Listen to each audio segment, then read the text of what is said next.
faced by those universities. Horrible ఏంటంటే situation. ఏ infrastructure లేదు. తర్వాత రీసెర్చ్ అనేది లేకుండా it is not called university. Teaching and research ఉంటేనే అది university. Otherwise it is like any other degree college or PG college.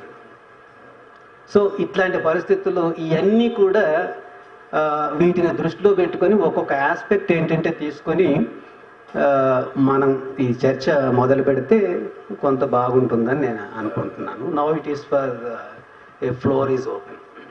Try to be as brief as possible. ఒకటిసారి చెప్పారు, ఇవాళ పెద్ద ఇష్యూ ఏంటంటే ఎంసెట్.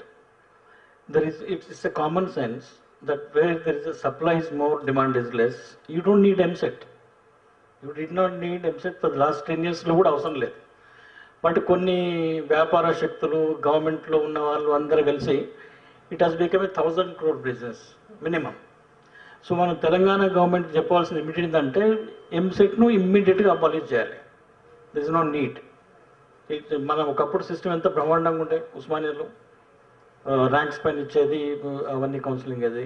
ఈరోజు ఇంజనీరింగ్ సీట్లు నీకు ఎన్నిసార్లు దాదాపు ఒక 50% కూడా ఫిల్అప్ కాలేదు మనం, not even 50%. So what is the point in having EAMCET? నేను though I don't want, but you raise, it's a good point. మనం తెలంగాణ గవర్నమెంట్ చెప్పాల్సిందంటే EAMCET is a waste exercise. You're putting children under tremendous pressure. It's a nonsense, actually it's a nonsense. EAMCET is a nonsense. So అది మనం ఏకగ్రీవంగా మనం అంటే further కూడా discuss చేయొచ్చు. It is a non sensical entrance which puts parents, teachers, entire children. వాళ్ళు చెప్పారు కదా, ఆంధ్రజ్యోతిలో ఏదో రిపోర్ట్ వచ్చింది. ఇట్స్ ఎ నరకం. Psychologist some study, it is true. అదొకటి. ఇంకోటి ఇంపార్టెంట్ పాయింట్స్ ఏంటంటే మనం డెఫినెట్గా, మీరంతా ప్రొఫెసర్లు ఉన్నారు, మన యూనివర్సిటీస్ల పరిస్థితి ఎంత అధ్వాన్నంగా ఉందో మనకు తెలుసు. బోత్ స్టూడెంట్స్ కానీ, టీచర్స్ కానీ, library facility. I'm appalled to see university library. What a great it is to be when we were students of Osmania. ఇప్పుడు పోతే మొత్తం అంత కాంపిటేటివ్ ఎగ్జామ్సే. సో సార్ చెప్పినట్లు ఏంటంటే 95 కాదు 96% స్టూడెంట్స్ ఇన్ ద యూనివర్సిటీస్ దిక్కులేని వాడు ప్రభుత్వ దవాఖానకు పోతాడు, ఎక్కడ దిక్కులేని వాడు గవర్నమెంట్ స్కూల్స్కు, గవర్నమెంట్ యూనివర్సిటీస్కి వస్తున్నారు. ఈరోజు తెలంగాణలో 50% of school education is already in the private sector, which is quite dangerous situation. యూనివర్సిటీస్కి వస్తే దాదాపు 80 అన్నాడు, మేబీ యు ఆర్ రైట్. నేను అనుకుంటున్నాను much more than nearly 90 they are already in the private sector.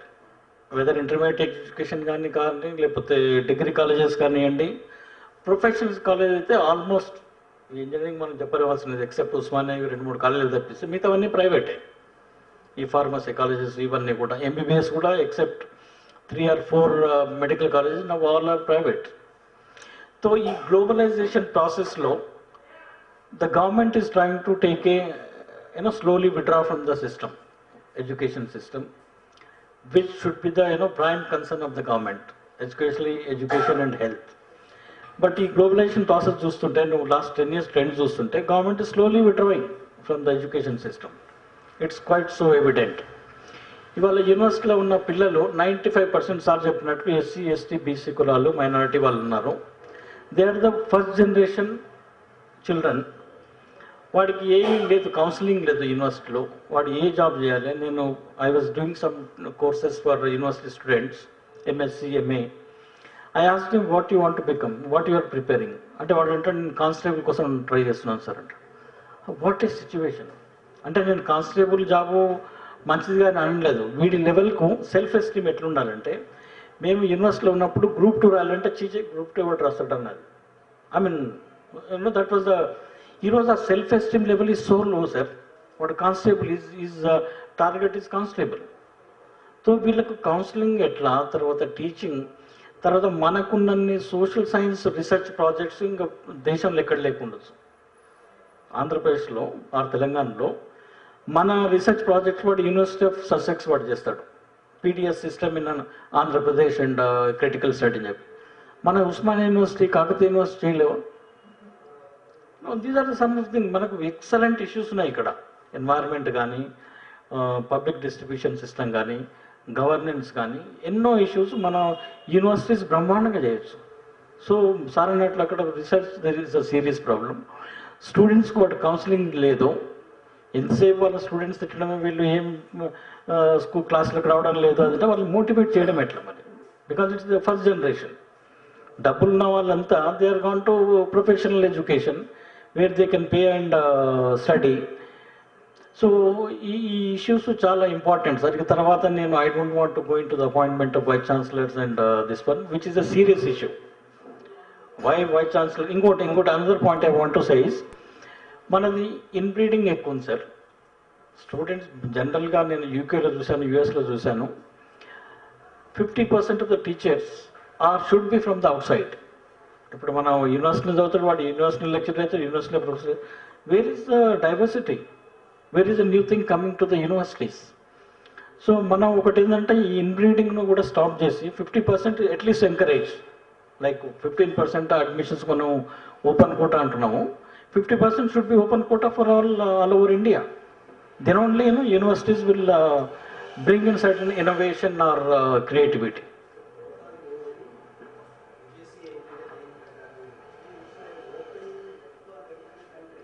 But అట్లా లేదు కదా సార్ మనకి ఇప్పుడు ప్రాక్టీస్లో లేదు అది. So as a principle now the new government, at least Telangana government should say you invite diversity in the universities. Of course definitely మీరు అన్నట్లు ఫండింగ్ లేకుంటే ఎట్లాంటివి. నేను ఒక రీసెర్చ్ స్కాలర్ చూసాను madam. she was doing research in LSE and also University of Chicago or somewhere. She did a project on Kammas. She spent in Hyderabad and entire South India for 1 year with the full research. She wrote good, reasonably good thesis. అట్లా మనం ఎంతమంది స్టూడెంట్స్కి ఉంది అట్లా, students కానీ even teachers కానీ, there are no grants.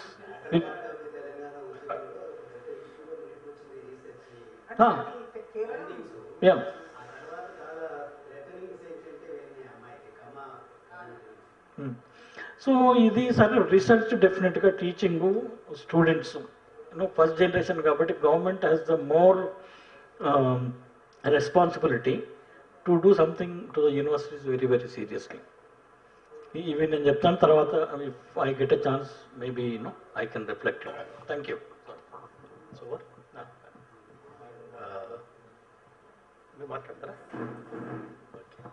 Thank you.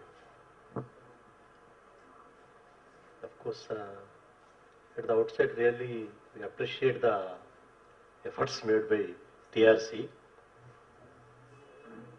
Particularly taking up the issues which is everybody's concern. Why everybody is starting with the child to top level policy maker is directly or indirectly involved in this system. That way, everybody is a stakeholder, everybody is also responsible for it. Whatever, whether it's positive or negative actually.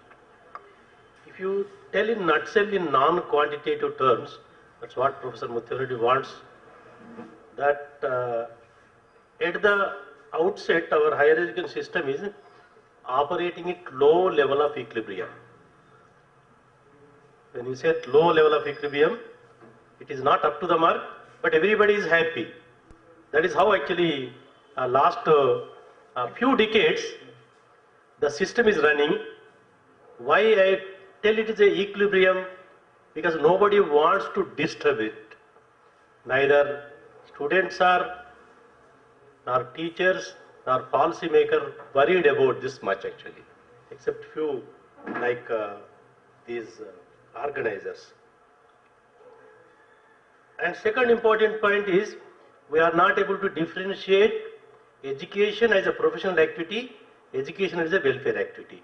All through we are emphasizing essentially welfareism, looking education system from this angle actually. That actually landed us into various problems, and there actually we have to concentrate and we have to differentiate where to use welfareism, where to use professional activity. Mixing it and actually it without differentiating and messed up, and that is how our higher education system is today messed, because if you look at the organizational structure of this one, and professional activities become secondary and welfareism become the primary activity of running the institutions actually. And another thing, when you really want to look at the structure, because when you really present state, obviously you have to look into the structure. And the structure is, Telangana is not different from overall structure in entire country. Normally you have 10 plus 2 plus 3, etc., etc. By and large, with varying some minor things actually. The structure is by and large the same, except till recently, in the school system we have 5 plus 2 plus 3, but after RT came into existence, now it became 10 plus 3 plus 2 actually. And another important difference with other states we see with Andhra Pradesh is, that is where to put plus 2. And UGC said that plus 2 can't be part of higher education. And here our governments want it to be part of higher education. And it is somewhere put, and we do not know who really is concerned about plus 2 education. Because there actually, because plus 2 is become very, very crucial, and neither school education is taking responsibility, nor higher education actually. The mess is essentially not clarity about this part one has to look into actually. Second important part of the structure is we have to look into the management actually. So management, various types of institutions, even in the government also, there are more than half a dozen types of management actually. Because public system is not the uniform one.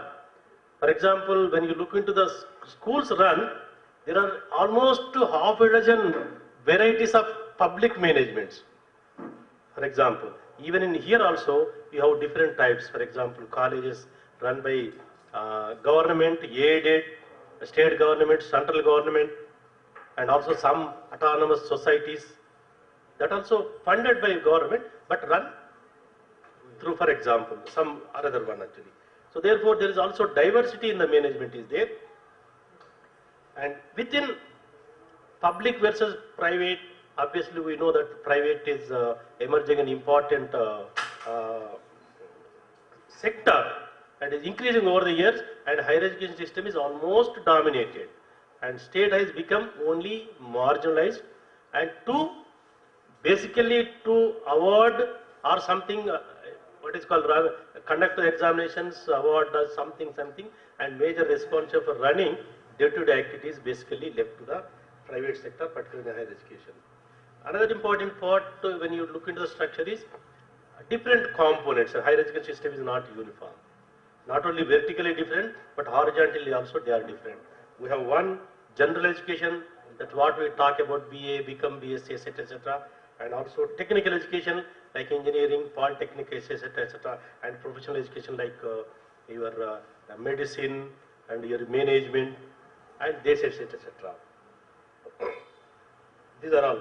And another is basically courses, but even the same level of courses are run for a few different years actually.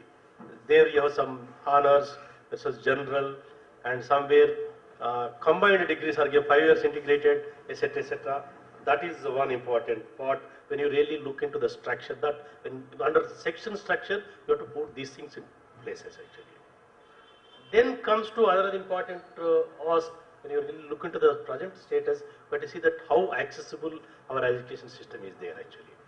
When you look into the access, you have to look into the number of institutions. Okay, so number of institutions, colleges, universities, professional, etc., etc., colleges, and normally when it comes to the school education, we normally look into the distance as the norm to define access actually. But here in higher education, normally we need not go as a distance as the indicator of access actually. So that is normally we look into how many have access to higher education in terms of numbers. Obviously, when compared to earlier few decades, the number of those enrolling in higher education system increased gradually. But normally, when you define specifically set, we have to make a comparison with other